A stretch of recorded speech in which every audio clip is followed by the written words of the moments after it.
Hello साथीहरू, तपाईँ फलाम कम्पनीमा काम गर्दै हुनुहुन्छ र हजुरहरूलाई चाहिँ पाइपको यो प्वालहरू पुर्न पर्ने चाहिँ प्रायः जसो काम परिरहेको छ होइन। यो त नर्मलै भयो, जहाँ पनि पर्छ साइटहरूमा जाँदा पनि प्वाल पुर्न पर्यो। काम गर्दा कतिपय अवस्थामा पुर्न पर्ने हुन्छ होइन।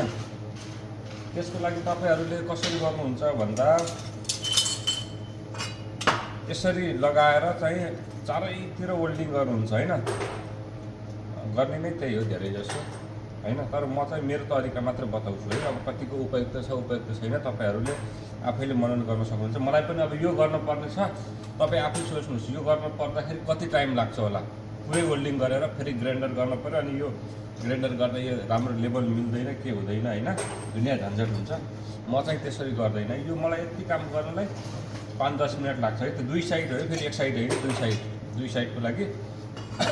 अब नेपालमा चाहिँ यस्तो त नपाउँदा त्यही साइजको हाम्रो कम्पनीमा चाहिँ हामीले यो बाहिर अर्डर लिएर प्रेसबाट कटिङ गरेर ल्याउँछौँ होइन। तर अब टिनकै पाता काटेर गर्दाखेरि पनि त सजिलो हुन्छ। मैले गर्दा चाहिँ यो पुरै वेल्डिङ गर्दैन, किन भन्दाखेरि पुरा वेल्डिङ गर्न पनि टाइम लाग्ने, ग्राइन्डर गर्न पनि टाइम लाग्ने। ग्राइन्डर गरेपछि यो फिनिसिङ आउँदैन, राम्रो हुँदैन। त्यो भएको भएर मेरो चाहिँ काम गर्ने तरिका यहाँ हेर्नुहोस्। त मैले गर्दा यसरी गर्छु।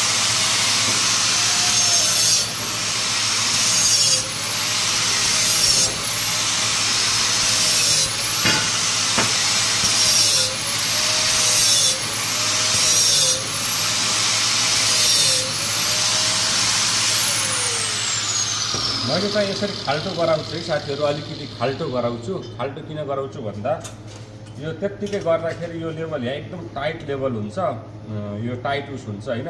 त्यहाँ वेल्डिङ गरेर पछि ग्राइन्डर गर्दा यो जान्छ, पछि झर्ने सम्भावना हुन्छ, कच्चो काम हुन्छ। अलिकति बलियो गराउनुको लागि ठाउँ खाली चाहिन्छ, त्यसले गर्दा मात्र यो। यसपछि मैले अहिले देखाउनुको लागि यसरी देखाएँ। मैले वेल्डिङ यहाँ गर्छु, यसरी गर्छु, यसरी गर्छु र यसरी अर्को साइड यसरी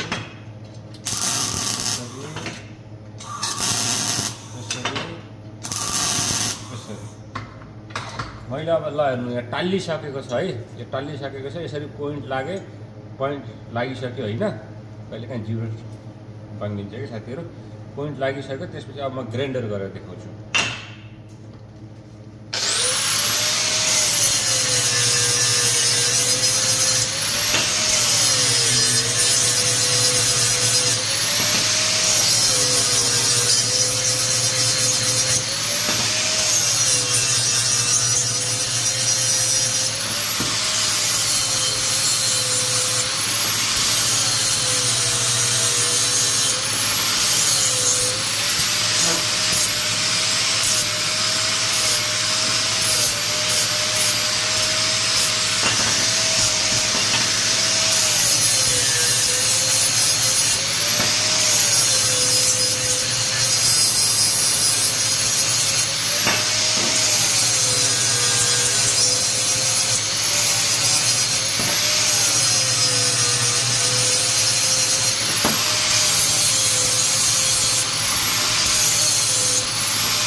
ल हेर्न सक्नुहुनेछ साथीहरू, यो टालिसक्यो, त्यति फरक पर्दैन। हल्का हल्का धर्का देखिन्छ होइन, हल्का हल्का धर्का देखिन्छ।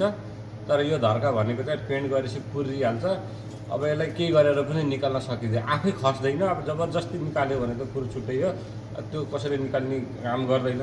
त्यही भएर काम गर्दाखेरि चाहिँ एकदम पुरा वेल्डिङ गरेर पछि ग्राइन्डर गर्न गाह्रो हुने तरिकाले भन्दा यसरी गऱ्यो भने साथीहरू चाहिँ काम छिटो र सजिलो हुन्छ है आफैलाई पनि। ल यो कस्तो लाग्यो होइन, राम्रो लाग्यो भने कमेन्ट गर्नु होला। मैले जानेको कुरा यही हो। र यदि तपाईँ टिकटकबाट हेर्दै हुनुहुन्छ भने हाम्रो फेसबुकमा गएर तपाईँ जोइन हुन सक्नुहुन्छ। फेसबुकमा चाहिँ अलि लङ भिडियो पहिला आउँछ है त साथीहरू। टिकटकमा ट्रेलर, मुभी चाहिँ फेसबुकमा है त साथीहरू। ल त।